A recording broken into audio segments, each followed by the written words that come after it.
Olá, estudantes do sétimo ano.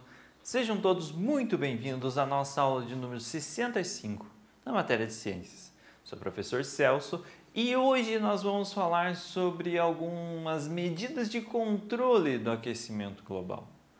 Falamos na aula passada sobre o efeito estufa e a sua influência, o seu impacto no aquecimento global. Na nossa aula de hoje a gente vai falar, o aquecimento global existe, o aquecimento global está presente. E como nós podemos controlar esse aquecimento global? Ou reduzir ou pelo menos estagnar ele no nível em que ele se encontra atualmente. Então, a gente vai trabalhar com planejamento para o controle do aquecimento global e vamos trabalhar com algumas atitudes coletivas e individuais que podem ser tomadas para reduzir a emissão de gases do efeito estufa responsáveis por aumentar o aquecimento global. Então a gente vai tentar reduzir a emissão dos gases do efeito estufa. Reduzindo essa emissão dos gases do efeito estufa, que intensificam o efeito estufa, nós reduzimos o aquecimento global. Por quê? O aquecimento global se origina a partir da intensificação do efeito estufa. A gente já falou, o efeito estufa é extremamente importante para o nosso planeta. Ele mantém o planeta em uma temperatura média, tanto de dia quanto à noite. E essa temperatura média ela é adequada para o desenvolvimento da vida. Sem o efeito estufa, dificilmente existiria vida no planeta Terra. Mas com essa intensificação do efeito estufa, ele está surgindo o chamado aquecimento global. Então, o aquecimento global é decorrente da intensificação do efeito estufa. Os dois não são a mesma coisa, como a gente discutiu na aula passada. Os objetivos específicos da nossa aula de hoje: conhecer o limite máximo para o aquecimento global no século XXI, entender que se o aquecimento global for superior a 2 graus Celsius, nesse século as consequências podem ser desastrosas. Nossa, mas a média da temperatura global vai subir em 2 graus e isso... Nossa, 2 graus nem é tão quente assim, não é uma diferença muito grande. Mas eu digo para vocês que é a temperatura média global. Quer dizer que, por exemplo, as geleiras estão a menos 1 grau Celsius de temperatura. Não sei, mas acredito que não, acredito que é bem mais baixo, mas em algumas regiões elas estão a menos 1 grau Celsius e elas estão no estado sólido, estado de gelo. Se nós subirmos a temperatura global em 2 graus, quer dizer que essa geleira que estava a menos 1 grau Celsius agora vai estar a 1 grau Celsius positivo. E gelo, quando está a 1 grau Celsius positivo, a 0 graus Celsius, ele já começa a derreter. Quer dizer que muitas geleiras, muitas porções de gelo vão começar a derreter pelo acréscimo de apenas 2 graus na temperatura global. Entre muitos outros problemas que a gente vai comentar um pouquinho mais adiante. Vamos identificar algumas atitudes individuais e coletivas que podem desacelerar algumas atividades individuais e coletivas que podem desacelerar, reduzir o aquecimento global, frear ou estagnar o aquecimento global. Antes da gente começar a nossa aula de hoje, preciso que vocês tenham em mãos o caderno e o penal de vocês. Façam anotações das curiosidades, das definições e dos conceitos que a gente vai trabalhar na nossa aula de hoje. Legal? Vamos começar? Controle do aquecimento global. Em 2015, 195 países assinaram o Acordo de Paris, comprometendo-se a tomar medidas para conter o aquecimento global. A meta estabelecida foi que o aumento não ultrapasse 2 graus Celsius, com esforços para limitá-los até 1,5 graus Celsius em relação aos níveis medidos antes da industrialização, antes da Revolução Industrial. Todo o aquecimento global começou com a Revolução Industrial. ela foi muito importante para a nossa sociedade, para o nosso desenvolvimento tecnológico, para o nosso desenvolvimento social, enfim, mas ela trouxe esse sério problema com ela, o aquecimento global. Qual a relação? Na Revolução Industrial, nós começamos a queimar combustíveis fósseis, que são compostos basicamente de carbono, uma grande quantidade de carbono. Quando nós queimamos petróleo, queimamos o carvão mineral, o carvão vegetal, enfim, nós liberamos todo esse carbono armazenado neles para a atmosfera. Então, nós começamos lá na Revolução Industrial a liberar uma grande quantidade de gás carbônico na atmosfera, responsável por intensificar o efeito estufa, que por sua vez resulta no aquecimento global, no aumento da temperatura média do planeta. Então nós não podemos, a nossa meta é de não ultrapassar um acréscimo de 2 graus na temperatura média global. Aí nós temos um gráfico aqui representando essa oscilação da temperatura. Lá em 1950 nós estamos com 0 graus. Em próximos dos anos 2000, um pouquinho adiante, nós já elevamos levemente a temperatura média do planeta. Em 2050 começa a existir 2 progressões, uma que é negativa e a outra que é positiva. Até 2100, nessa progressão, na estimativa positiva, nós elevaremos a temperatura média global em 1 grau Celsius apenas. Na negativa, nós elevaremos a quase 4 graus Celsius. Então, dependendo das atitudes que nós tomamos agora, nós vamos seguir ou para a estimativa negativa ou para a estimativa positiva.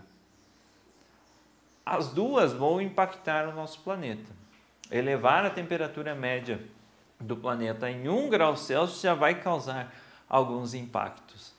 Mudanças climáticas, enfim, alguns desastres naturais a mais. Mas elevar a temperatura média do planeta a 3,7 graus Celsius vai ser um desastre completo. Muitas geleiras vão descongelar, o nível dos mares vai subir muito, o controle climático que nós temos de regiões que recebem X quantidade de chuva vão receber 3 vezes mais ou não vão receber mais nada de chuva. Então, as mudanças climáticas vão acontecer se nós elevarmos muito a temperatura do planeta. Boa parte dos gases de efeito estufa acumulados atualmente na atmosfera resulta das emissões a partir da Revolução Industrial, sobretudo pelos países desenvolvidos. Por quê? Sobretudo por eles. Porque são eles que têm a maior quantidade de indústria, que têm a maior quantidade de veículos e que, consequentemente, liberam a maior quantidade de poluição na atmosfera. As consequências atingem as gerações atuais e futuras, mostrando o quanto é necessário reverter essa situação. Não somos apenas nós que vamos sofrer com essas mudanças climáticas, mas os nossos filhos, os nossos netos, enfim, as futuras gerações elas vão sofrer e conforme forem passando as gerações, cada vez mais. Por isso que nós devemos controlar o aquecimento global, reduzir ele ou pelo menos manter no nível em que está. Senão, as futuras gerações estarão comprometidas com algo de errado que nós fizemos. De acordo com dados do IPCC, desde o início da Revolução Industrial, a concentração de gás carbônico no ar aumentou mais de 30%. E é a maior dos últimos 800 mil anos. O planeta Terra, ele sofre desde a sua origem, desde a sua formação, por períodos de elevação de temperatura, eras do gelo, onde a temperatura reduziu e muito, a elevação da temperatura novamente, outras eras do gelo, enfim. Ele passa por um aquecimento e resfriamento cíclico. Mas o que nós vemos agora acontecendo a partir do início da Revolução Industrial é que esse aquecimento não está sendo lento como era das outras vezes. Ele está sendo muito acelerado. E esse aquecimento muito acelerado impede que os animais consigam se adaptar de maneira adequada a essa mudança climática, esse aquecimento do planeta. Então, ele é extremamente perigoso para a vida no planeta Terra. Pode parecer que 2 graus não fazem diferença, mas estima-se que se esse valor for ultrapassado, os efeitos serão desastrosos. Por isso, o ideal é que, na segunda metade desse século, a emissão dos gases de efeito estufa diminua radicalmente. Na segunda metade desse século, nós temos aí mais um pouco menos de 30 anos para resolver esse problema. Nossa, 30 anos, parece tanto tempo, mas são muitas tecnologias que precisam ser desenvolvidas. E essas tecnologias precisam ser revolucionárias. Elas não podem ser tão poluidoras quanto as atuais.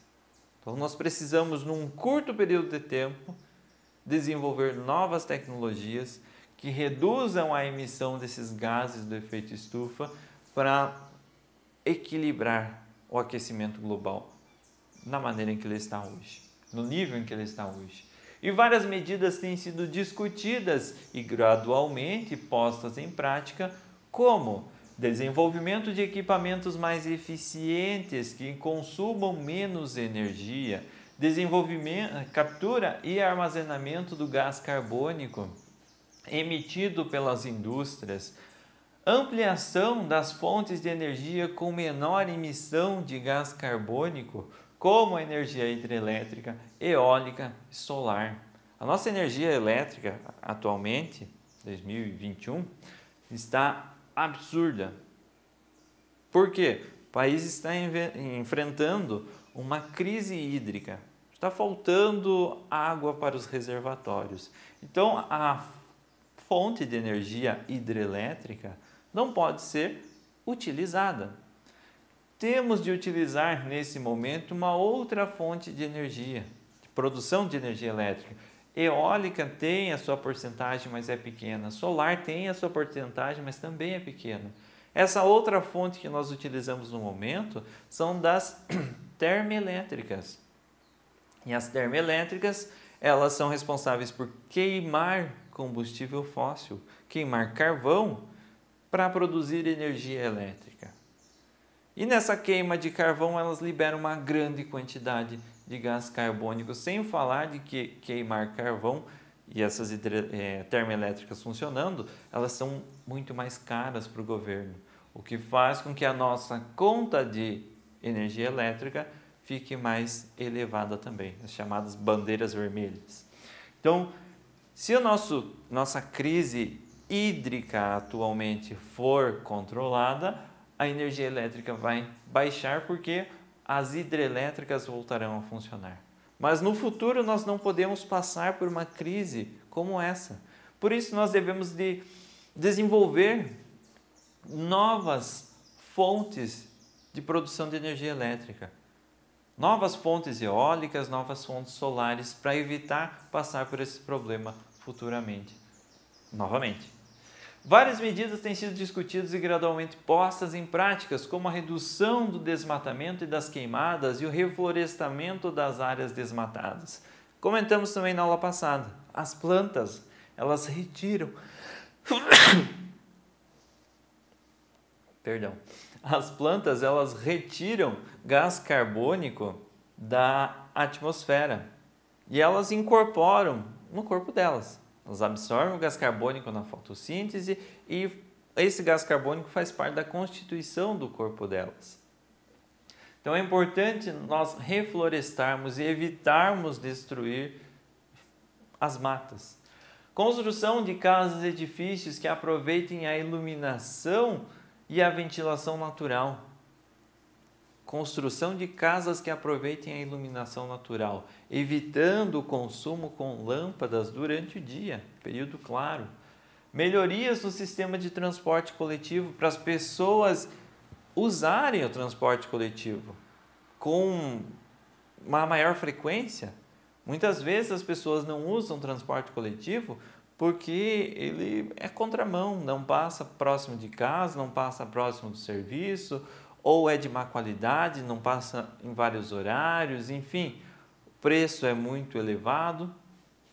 Mas o transporte coletivo, ele é uma maneira de controlar o aquecimento global. Porque você vai reduzir o número de veículos nas ruas. Além dessas medidas coletivas, muitas delas dependem de políticas públicas implementadas pelos governos. E existem atitudes que podem ser tomadas, mas existem atitudes que podem ser tomadas por cada um de nós. Isso que a gente comentou atualmente depende de política pública. Depende dos governos investirem em novas fontes de produção de energia elétrica, investirem no transporte coletivo, enfim, investirem no reflorestamento, mas existem algumas atitudes que cada um de nós podemos tomar diariamente para reduzir e controlar o aquecimento global. Como? Evitar o consumo excessivo e o desperdício, pois a produção e o transporte dos bens de consumo produzem gases que contribuem para o aumento do efeito estufa. Ah, você comprou alguma coisa lá da China, uma pecinha de nata, pagou 50 centavos. Poxa, olha o quanto você poluiu o planeta comprando aquilo ali. Foi produzido, provavelmente gastou matéria-prima para ser produzido. Aí teve todo o deslocamento de navio, avião, enfim, que foi produzindo gases do efeito estufa, que veio poluindo o meio ambiente. Quando chegou na costa do Brasil, teve o transporte terrestre até chegar na sua casa, que também gerou uma grande quantidade de poluição para a atmosfera, até você ter uma pecinha para colocar no cabelo, sei lá, enfim. Entende? Esse consumo excessivo de materiais que você não precisa, ele contribui para o aquecimento global, contribui para a poluição. Nós devemos também economizar energia apagando as luzes dos cômodos desocupados, desligando aparelhos que não estão em uso e tomando banhos mais curtos. Reduzir o consumo de energia combate também o aquecimento global, porque as termoelétricas não precisam ser acionadas e as termoelétricas, como a gente já comentou, produzem uma grande quantidade de gás carbônico que polui a nossa atmosfera. Dar preferência ao transporte público ou, em caso de necessidade de veículos particulares, participar de caronas entre as pessoas e seu convívio, aquilo que a gente já comentou de priorizar o transporte público. E o uso de bicicletas como meio de transporte em locais seguros, que também ajuda a diminuir a quantidade de veículos motorizados em circulação, consequentemente reduzindo a liberação de gás carbônico na atmosfera e reduzindo o aquecimento global e a poluição da atmosfera. Pessoal, essa foi a nossa aula de hoje. Espero que vocês tenham gostado do assunto. Se ficou alguma dúvida, retoma o vídeo, assiste novamente, faz as pausas necessárias para as anotações e nos vemos na nossa próxima aula.